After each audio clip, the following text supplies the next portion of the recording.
Before we dive into the darkness, hit that subscribe button, because once you hear this story, you'll question everyone you've ever trusted. When kindness turned fatal. The Canadian mystery no one can forget. The snow had stopped falling only an hour before police arrived at the cabin on Lake Moraine. The air was still, unnaturally still, as if the world itself was holding its breath. A single window glowed faintly from inside, but the door had been forced open. The first officer to step inside, Constable Emery Duval, would later say that nothing could have prepared him for what he found. The cabin belonged to Emily Carter, a 32-year-old social worker from Calgary, known for her warmth, her laughter, and her tireless dedication to helping strangers. She had vanished 3 days earlier after leaving her office to meet a man she'd recently started mentoring, a homeless artist named Nathan Bell. On the wooden floor, just below a frost-covered window, police found Emily's phone, still recording a voice memo. Her last words were quiet, barely audible over the sound of the wind howling through the cracks in the walls. "Nathan, please, you don't have to do this." Then silence, the beginning of the end. Emily's disappearance had captivated the nation within 48 hours. She wasn't just another missing person. She was a symbol of compassion. A local paper once called her the woman who never turned away from pain. When detectives began their investigation, they quickly learned that Emily's kindness wasn't just admired, it was often exploited. She'd opened her home to people recovering from addiction, victims of abuse, and those living on the streets. Most came and went peacefully, but some, like Nathan Bell, had darker intentions. Bell had met Emily 6 months earlier through a city outreach program. He was a quiet man in his late 30s, with a gentle voice and an artist's gaze that seemed to see the world in fractured pieces. He painted faces, hundreds of them, but none had eyes. He said he didn't paint what he couldn't trust. Emily saw potential in him. Others saw danger. The vanishing. On the night she disappeared, Emily told her co-worker she was driving out to the countryside to check on Nathan. He'd stopped answering calls and had missed a therapy session. Her last text message, sent at 7:42 p.m., read, "He sounded scared. I'll make sure he's okay." The next morning, her car was found abandoned near a frozen bridge about 30 kilometers from the town of Banff. Inside were 2 coffee cups, one half empty, and a small wrapped painting leaning against the passenger seat. When forensic officers unwrapped it, their breath caught. The canvas showed a portrait of Emily, but her face was unfinished. No eyes, a trail of blue paint. Detective Laura Mendez, the case lead, followed what little evidence they had. Traces of blue oil paint found on Emily's steering wheel and the boots of a gas station attendant who recalled seeing a woman matching her description asking for directions to Lake Moraine. Locals described the area as the kind of place where sound disappears. No cell signal, no traffic, just trees, snow, and the whisper of wind over water. That night, police helicopters flew over the lake. At dawn, they found smoke rising from a small cabin near the water's edge, Nathan Bell's cabin, the cabin by the lake. The front door had been kicked open. Inside, the smell of turpentine and cold ash filled the air. There were canvases everywhere, leaning against walls, stacked on tables, covering every inch of wood. Each one showed the same woman's face in various stages of completion. Emily's face, but there was no body, no blood, only an overturned chair and a trail of footprints leading out to the lake, where thin ice glimmered under the morning light. At the shoreline, they found Nathan's jacket. In the pocket, Emily's bracelet. It was the first real evidence of contact, and the first sign that both might still be alive. The diary. 2 days later, police found a journal buried beneath the floorboards of the cabin. It wasn't Emily's. It was Nathan's. He had written pages of fragmented thoughts, part confession, part obsession. She says she sees goodness in me. She shouldn't. They think she saves people, but she only sees reflections. I'm painting her last. She deserves to be finished. Detective Mendez read those words over and over again.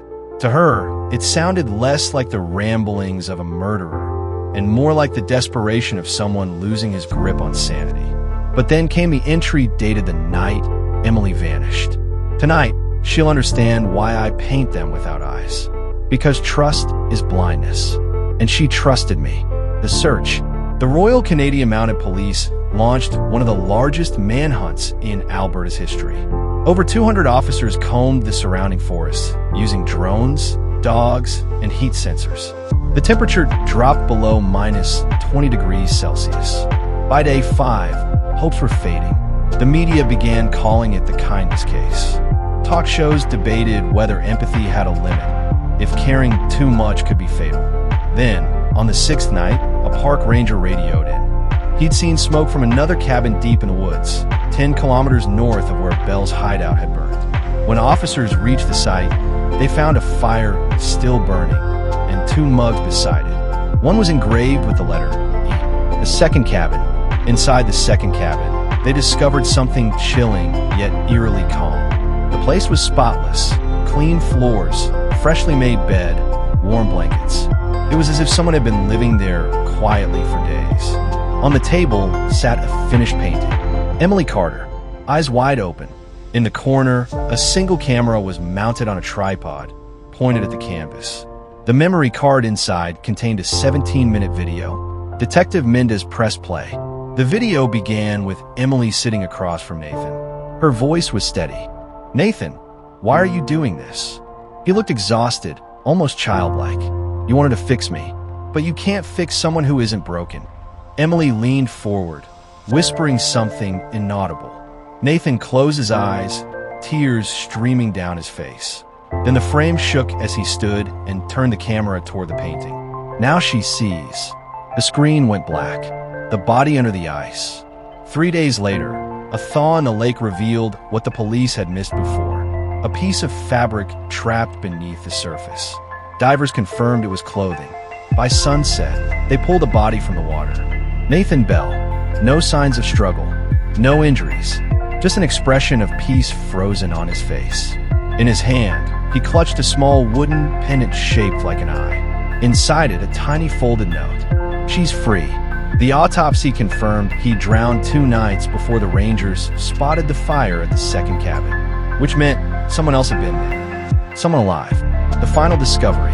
Weeks later, the snow began to melt across Alberta, and hikers started returning to the trails near Lake Moraine. 2 college students exploring the area stumbled upon a small cabin they hadn't seen before. Newer, built from scavenged logs. Inside, they found fresh food, women's clothing, and art supplies scattered across a table. On the wall hung a half-finished painting of the lake, and beside it, a photograph of Emily Carter, smiling. Fingerprint analysis confirmed what no one wanted to believe. The prints belonged to Emily, the theory that broke the internet. When police reopened the case, theories exploded online. Was Nathan Bell truly the villain? Or had Emily, overwhelmed by years of emotional burden, orchestrated her own disappearance? Perhaps even manipulated Nathan into taking the blame? The evidence suggested something far more complex. The camera footage from the second cabin showed no signs of restraint, no fear, only conversation. And Nathan's body showed no defensive wounds. Detective Mendez described it best in a press conference. It was as if both of them decided to vanish. One into the water, the other into the woods. No one ever found Emily again. But every year since, someone anonymously mails a single blue-painted canvas to the Calgary Social Outreach Office, always depicting the same thing: Lake Moraine under moonlight, the twist that haunts investigators. In 2024, 5 years after the disappearance, an art gallery in Montreal hosted an anonymous exhibition titled Blind Faith. The paintings were unmistakable, identical style, brushwork, and blue tones as Nathan Bell's. One piece caught the attention of Detective Mendez, who had retired by then but still followed the case. It was titled Unfinished Kindness. In the lower right corner, under the paint, barely visible, were initials pressed into the canvas before the paint dried. EC. The artist never came forward, but the gallery security cameras showed a woman wearing a dark coat, a scarf, and gloves dropping off the paintings after hours. When police enhanced the footage, they noticed something strange. Her right wrist glimmered briefly as she turned away. It was a silver bracelet, Emily's bracelet, the closing. To this day, no one knows what truly happened at Lake Moraine. Some believe Emily Carter fell victim to the very kindness she gave so freely. Others think she survived, reborn as the artist who inherited her captor's gift or his madness. Detective Mendez, in her final interview, said quietly, maybe they both wanted to be seen. Maybe that's what love looks like when it forgets the difference between saving and surrendering. And every year, when the lake freezes over, locals say the same thing, that if you walk along the shoreline under the northern lights, you can see two figures standing near the water's edge, one holding a paintbrush, the other watching, finally at peace.